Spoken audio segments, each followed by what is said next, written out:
Evangelho de Lucas, capítulo de número 1, vai trazer a narrativa a respeito do aparecimento do anjo Gabriel ao pai de João Batista, Zacarias, antes mesmo de João Batista vir ao mundo, porque a sua mãe, além de ser idosa, o seu pai também, ela era estéril. O anjo do Senhor, então, vai anunciar a vinda de João Batista através desse relacionamento. Esse mesmo anjo Gabriel vai aparecer também a Maria, mãe do Senhor Jesus Cristo. Ele vai então anunciar a ela como bem-aventurada, porque ela receberia no seu ventre o poder do Espírito Santo, o qual a concebeu, a Virgem vem a dar à luz. Eu quero compartilhar então com o seu coração o verso de número 38.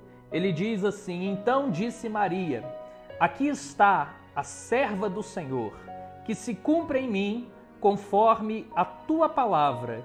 E o anjo se ausentou dela. Imagine você que um anjo de Deus aparece a uma virgem que está prometida em casamento.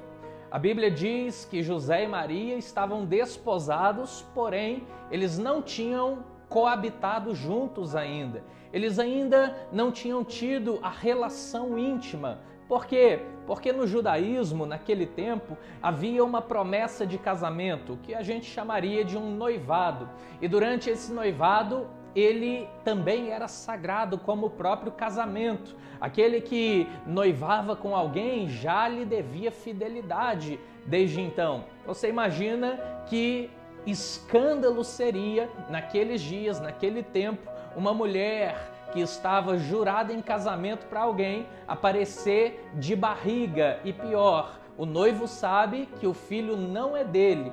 Pensa a responsabilidade, pensa o que todos diriam, pense o que o seu noivo pensaria a seu respeito. Maria estava cercada de várias incógnitas. A lei judaica era uma lei muito pesada nesse sentido. Ali no judaísmo, a mulher que fosse pega em flagrante adultério seria apedrejada até morta. Imagine então você o estado emocional dessa mulher quando ela recebe a notícia, o chamado, a vocação de Deus. No entanto, essa mulher diz: Eis aqui a serva do Senhor, cumpra em mim segundo a sua vontade. Maria se apresenta como uma serva, como aquela que quer servir a Deus, como aquela que entendeu e recebeu um chamado, uma vocação de Deus, e ela abraça com todas as suas forças, independentemente das situações, nuances ou contextos que cercam a sua realidade. E essa mulher então escolhe servir e agradar o Deus eterno, o Deus todo-poderoso.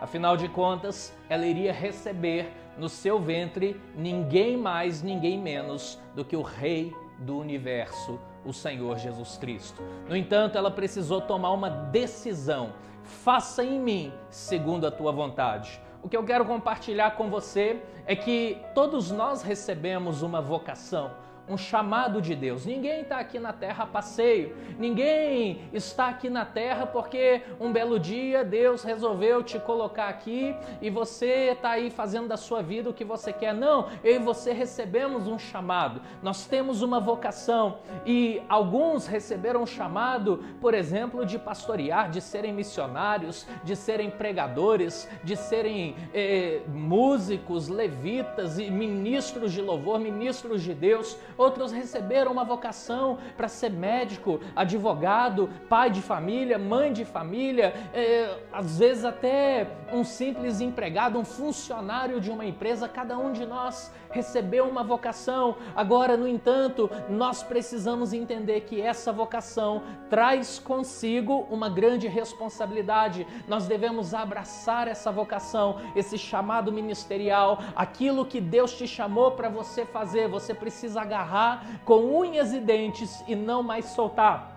Talvez você diga assim: mas eu detesto fazer o que eu faço. Então, esse é o momento de você repensar a sua vida, é o momento de você olhar para si mesmo, de você olhar para Deus, de você buscar com todas as suas forças o que eu estou fazendo aqui, para que foi que eu nasci. Maria entendeu naquele momento que o anjo Gabriel lhe anunciou: eu tenho uma vocação, eu tenho um chamado, eu fui escolhida para dar à luz aquele que vai ser o Emanuel, o Deus conosco, o Jesus, o Deus Salvador, aquele que vai remir o seu povo dos seus pecados. Ela então abraça essa vocação, mesmo na iminência de ser apedrejada, mesmo na iminência de ser ali escorraçada, colocada às margens de uma sociedade, talvez perder amizades, talvez perder contatos, talvez os amigos não queiram mais olhar na sua cara, talvez os parentes digam assim: mas essa mulher,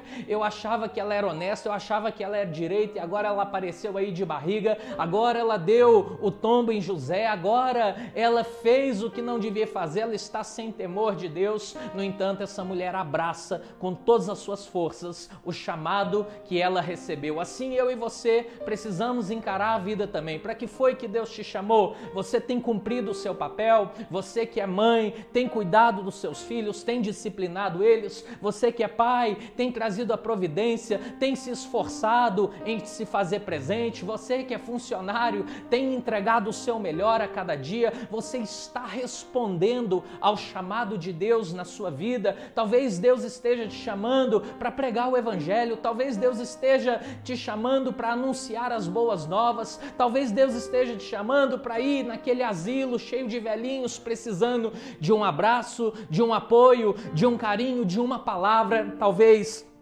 Deus esteja te chamando para estender a mão para o necessitado. Qual é o seu chamado? Para que foi que Deus te chamou? Deus te chamou para ser um policial? Deus te chamou para ser um professor? Para que foi que Deus te chamou? Cumpra o seu papel com excelência. Não é fácil cumprir aquilo que Deus quer de nós, porque muitas vezes os atalhos são mais fáceis. Muitas vezes o caminho ali da propina para o político é mais fácil. Ele tem o aval de todo mundo, ele recebe tapinha nas costas, ele sabe que ele está no meio do bando. No entanto, nós devemos ser como aquela voz que ecoa no meio do deserto, nós devemos ser como aqueles que vão atentar ao chamado do Senhor. Maria, mesmo recebendo isso, mesmo sabendo que o seu noivo podia abandoná-la, ela então abraça o chamado e ela recebe então pelo Espírito Santo de Deus um cântico que diz assim: bem-aventurada, bem-aventurada será o seu nome por todas as gerações. Maria recebeu então honra que vem de Deus. Muitos de nós estamos como Jonas. Jonas também recebeu um chamado.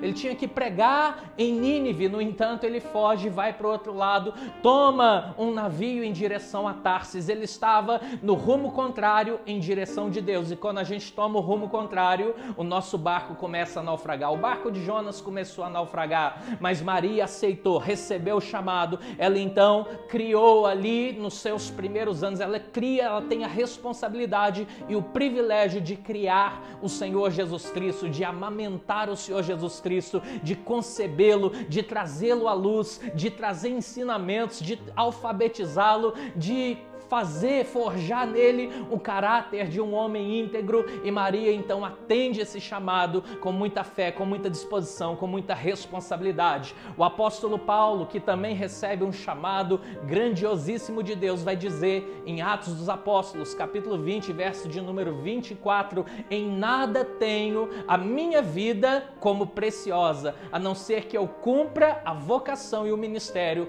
que recebi do Senhor Jesus para dar testemunho da graça de Deus. Ele sabia que ele queria agradar a Deus, não importa para onde a vida o levasse, não importa quantos açoites ele tomou, não importa que o barco dele naufragou, não importa que ele foi picado por uma víbora, ele só queria atender o chamado de Deus. Há um chamado de Deus para a sua vida, há um chamado de Deus para você fazer a diferença, há um chamado de Deus para você cuidar da sua família, para você levar o evangelho, para você ser o melhor naquilo que você faz. faz. No entanto, esse chamado carrega consigo grandes desafios. Entenda que os grandes desafios não são para que você retroceda, são para que você os abrace com a fé, a esperança e a expectativa de que Deus vai ajudar a vencê-los, porque Deus não tem preparado para nós algo muito penoso. Apesar de parecer muito difícil a situação de encarar uma gravidez que ninguém ia entender à sua volta,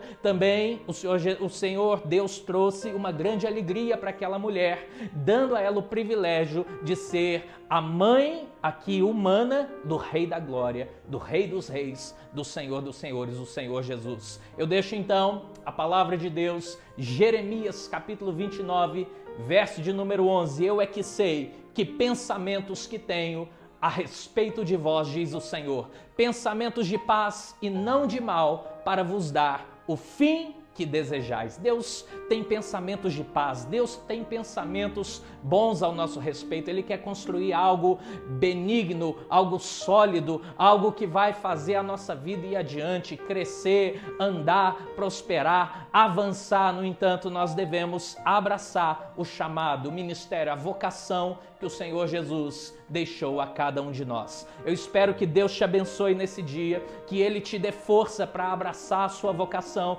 que Ele te dê força para prosseguir adiante, cuidando da sua família, cuidando dos seus parentes, cuidando daqueles que cruzam o seu caminho, levando o amor, a alegria, a fé, a esperança, aonde quer que você for, fazendo-se como Maria se fez, a serva do Senhor. Eis aqui a serva do Senhor. Diga isso para Deus também. Eis aqui o servo, a serva do Senhor. Faça em mim segundo a sua vontade. Que o Senhor te abençoe e te guarde. Shalom.